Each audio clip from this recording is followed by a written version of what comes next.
todo lo que asume un haitiano, tanto conchando, el haitiano que concha, el haitiano que se monta en un minibús, el haitiano que es un motoconcho, le está quitando trabajo a un dominicano.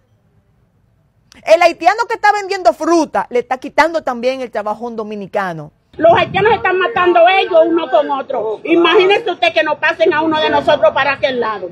Si ellos mismos, uno con otro, se están destruyendo, imagínese nosotros.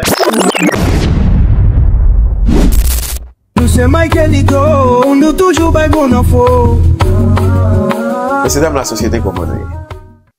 Dans l'opération qui menait hier dans l'hôpital en République dominicaine pour essayer d'arrêter Haïtiens Haïtiennes qui étaient allés à l'hôpital, eh bien, il y a Italienne qui passait, il y a Bolivienne qui passait, il y a Dominicaine qui passait, et dans Dominicaine qui passait, c'est pas n'importe monde.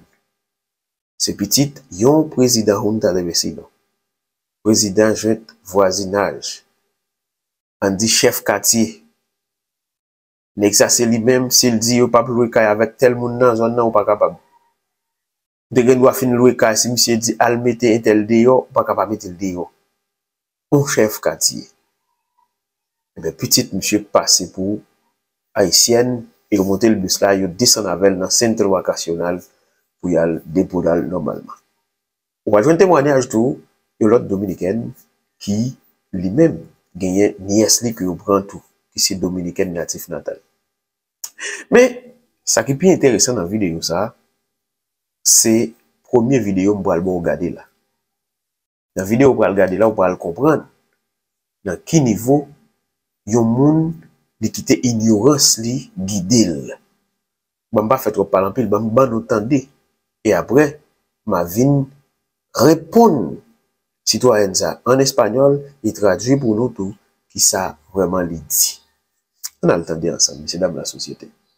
Todo lo que asume un haitiano, tanto conchando, el haitiano que concha, el haitiano que se monta en un minibús, el haitiano que es un motoconcho, le está quitando trabajo a un dominicano.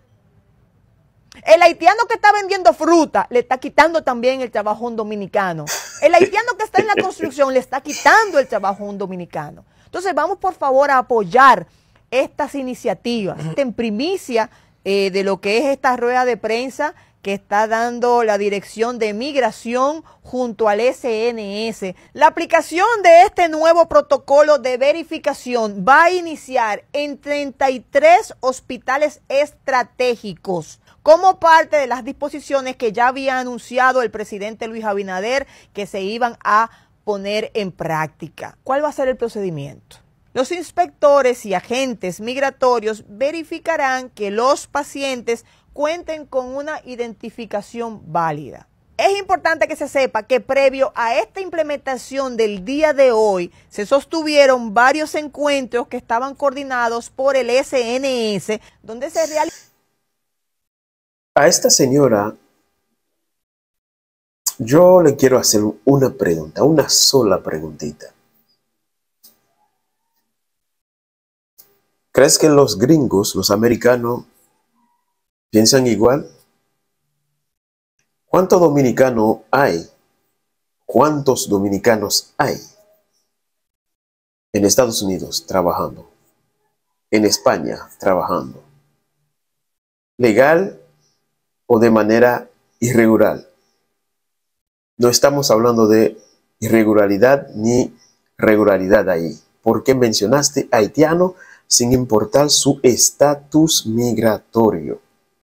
Estás hablando como que cualquier haitiano que está en cualquier lugar trabajando le está quitando un puesto de trabajo a los dominicanos. ¿En qué cabeza cabe eso? ¿Cuántos dominicanos lo hay en Estados Unidos, en Italia, en Puerto Rico, en España? ¿Esos dominicanos están quitando puestos de trabajo a los puertorriqueños? ¿Están quitando trabajo a los gringos? ¿Están quitando trabajo a los españoles? Non. Monsieur, dans la société, on pose une seule question. Nous allons reconnaître est-ce que si Amérique a pensé même grave d'âme ça, si j'ai après Dominicain dans le pays États-Unis. Imaginez, dame n'a parlé, les généraliser, il n'a pas dit monde qui légal ou bien pas légal. Il dit quel que soit haïtien qui travaille, quel que soit le genre de type de travail que haïtien a fait, c'est place dominicain il prend. Combien de Dominicains qui y en Espagne? Combien qui États-Unis? Combien qui en Italie? Combien qui Porto Rico?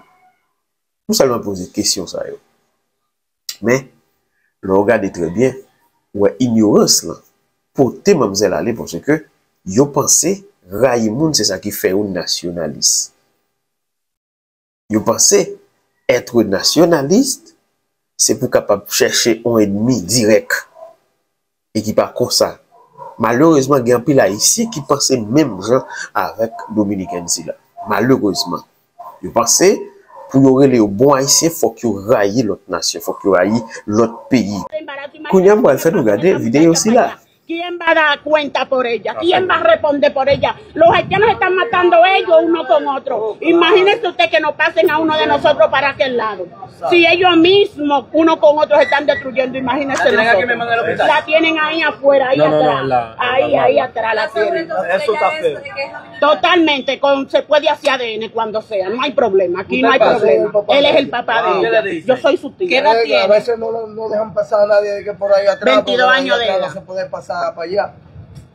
Madame Salé même lui mettait deux mains dans la tête pour aller en moi parce que agent immigration yo arrêté nièce li carrément yo monté le même bus avec haïtienne qui sans papier. Incident ça passé c'est dans même l'hôpital quand une opération était commencé dans maternité de Los Minas.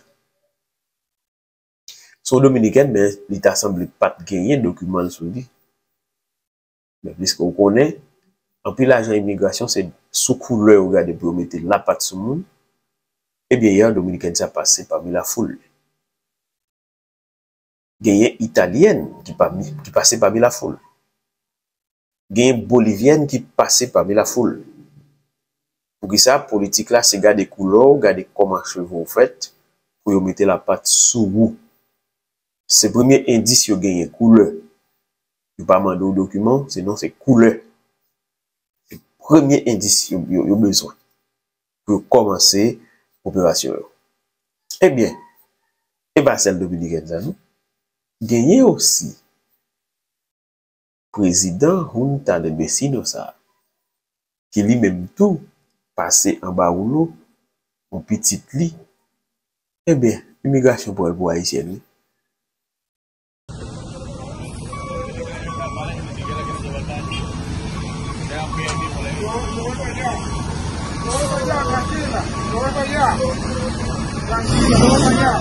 Pero fue para el mundo que yo voy para allá.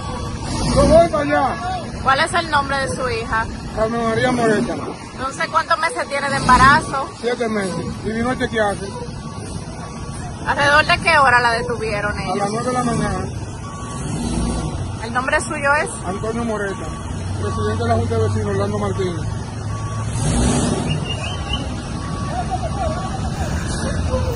Messieurs, la société dans toute sa capacité, un seul bagage, nous besoin mettre dans la tête. Qui ça nous va le faire pour nous lever Haïti? Qui ça nous va le faire pour nous mettre Haïti camper? Qui ça nous va le faire pour au moins nous réduire la quantité haïtien qui a quitté le pays par Banak, par Macron?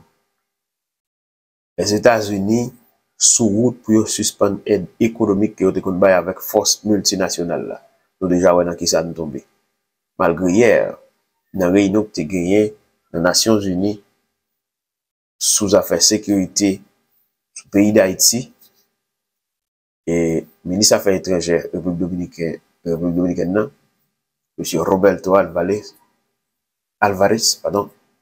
lui-même lui souligné sous Zambio et les bails qui ont été mis en cargaison avec plus de 36 000 cartouches qui étaient sortis aux États-Unis pour aller en Haïti pour aller dans les gangs qui lui-même a terrorisé la population. Les États-Unis menacés pour couper aide financière avec force multinationale là. Mais gon une question oui nous ka poser. Qui sa force ça lui-même li utile pays? Combien de territoires récupéré? Combien de bandits ont maré? Combien de bandits ont tué? Je pense que nous avons réponse, m'attendons dans les commentaires. Nous cassons rendez-vous pour prochaine vidéo. Bagay en pile même, mon petit temps m'a venu avec information qui est vraiment important pour nous. Moi, maintenant,